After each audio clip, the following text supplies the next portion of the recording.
Mga katrops, welcome back ulit sa aking channel, Sports React PH.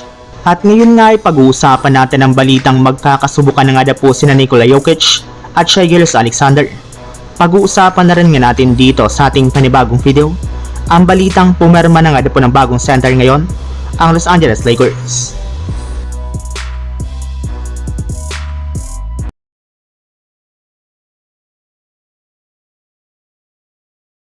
Alam naman nga po ninyo mga katrops na nagpapalitan lamang nga po sa unang pwesto at pangalawang pwesto sina Nikola Jokic ng Denver Nuggets at Shai Gilgeous-Alexander ng OKC Thunder.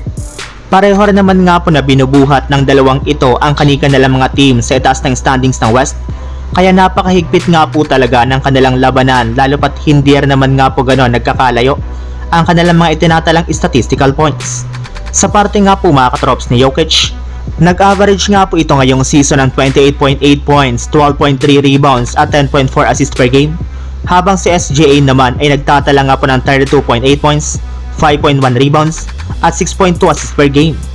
Ang pagkakaiba lang naman nga po nilang dalawa ay mas mataas nga po ang record ngayon ng OKC Thunder kumpara sa Denver Nuggets. Pero maaari pa rin nga po na matigil ng usapan kung sino sa kanilang dalawa ang nararapat sa pagkuha sa NBA MVP ngayong taon, since masusubukan nga po ito sa back-to-back games ng OKC at Denver sa darating na March 10 at March 11. Kung sino nga po ang mananalo dito ay posible nga po na siya makakuha ng nasabing award. Samantala, punta naman tayo sa ating sunod na pag-uusapan sa balitang pumirma na nga po ng bagong center ngayon, ang Los Angeles Lakers. Pagkatapos nga po mga katrops na matalo ang Lakers sa kanilang laban sa Boston Celtics ay marami na nga po mga fans ang nagreklamo dito, since masyado nga pong one-sided ang tawagan sa kanilang game ngayong araw. Ilang beses nga po na hindi natawagan ng foul ang Lakers kumpara sa Boston Celtics. Sa katunayan, binigyan nga po ng mga referee ang Celtics ng kabuang 25 free throws sa kanilang game kumpara sa 14 free throws lamang ng Los Angeles Lakers. Hindi rin naman nga po gano'n nagkakalayo ang shooting at rebounding ng dalawang ito, sadya nagkatalo lamang nga po sila sa kung papaano na-officiate ang kanilang game. Sa madaling salita, referee nga po ang nagdesisyon sa kanilang laro at nagpatalo sa Lakers. At kasabay nga po mga katrops ng pagkatalo ng kanilang team ay bumagsak na nga po ang kanilang record sa 40 wins at 22 losses bilang top 3 sa standings ng Western Conference.